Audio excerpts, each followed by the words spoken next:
This is the Fleur de Lis, and so is this, all of these, and this. It's on this tie I own, it's on this statue on my campus, and it's on this fence post I passed in Scotland. But, you may ask, where does this symbol come from? Well, according to my many hours of research, nobody knows. This symbol is so pernicious that it keeps getting spread around to different cultures and time periods without leaving solid documentation as to its origin.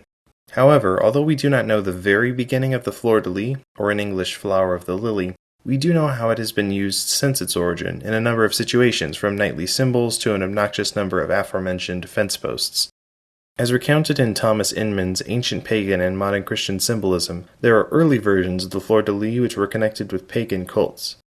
However, like many popular symbols, its meaning changed over time. Because of the Fleur de Lis' royal connotations, one of the major groups to adopt the symbol were Frankish kings in the 5th century. Although, author George Waldo Browne connects the initial use of the symbol by Frankish King Clovis more to its gradual adoption by Christianity than to the royal meaning. In fact, Browne mentions a legend regarding Clovis's military victory which closely matches the account of Constantine putting a Cairo on his shield before his military victory several hundred years earlier.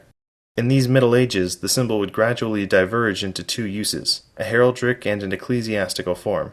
Some sources theorize that the heraldic form was supposed to be an ornate spear. On the ecclesiastical side, the Fleur de Lis seems to have been associated with the rod of Aaron, and the almond buds which sprouted from his staff in the Book of Numbers. Over time, however, this switched to lilies, which were associated with the Virgin Mary. As a manual of church decoration and symbolism details, following the 12th century, the lily was cemented in its connection to Mary, and the Fleur de Lis became the conventional expression of that connection, possibly because the symbol was still identified with royalty. However, one of the most prolific uses of the Fleur de Lis has been by France and the French aristocracy, who continue the Frankish tradition. This should be fairly evident in the fact that the name we now call this symbol, Fleur de Lis, is a French term. However, although the name means flower of the lily, the 1700s French historian Pierre-Augustin Boissier de Sauvage proposes that the French did not originally adopt the symbol as a lily.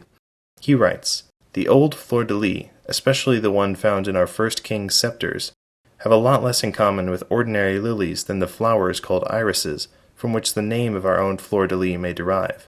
What gives some color of truth to this hypothesis that we have already put forth is the fact that the French, or Franks, before entering Gaul itself, lived for a long time around the river named Lis in the Flanders. They called it the Fleur de Lis instead of the flower of the river of Lis. This flower, or iris, looks like our Fleur de Lis, not just because of its yellow color, but also because of its shape, which is again similar with our Fleur de Lis. What he's talking about can be seen if you look into the history of the French flag, in particular the 1300s version. If you have ever read Dumas's Three Musketeers, you may also be familiar with the more dramatic uses of the Fleur de Lis. In that book, Athos mentions the real historical practice of branding criminals with the famous symbol of France. If you're that kind of person, there are groups who sell a modern version of the Fleur de Lis brand, although this one is designed for use on grilled meats. You should be aware, though, that the brand was not simply used on criminals in France, it was also used on runaway slaves in the French colonies.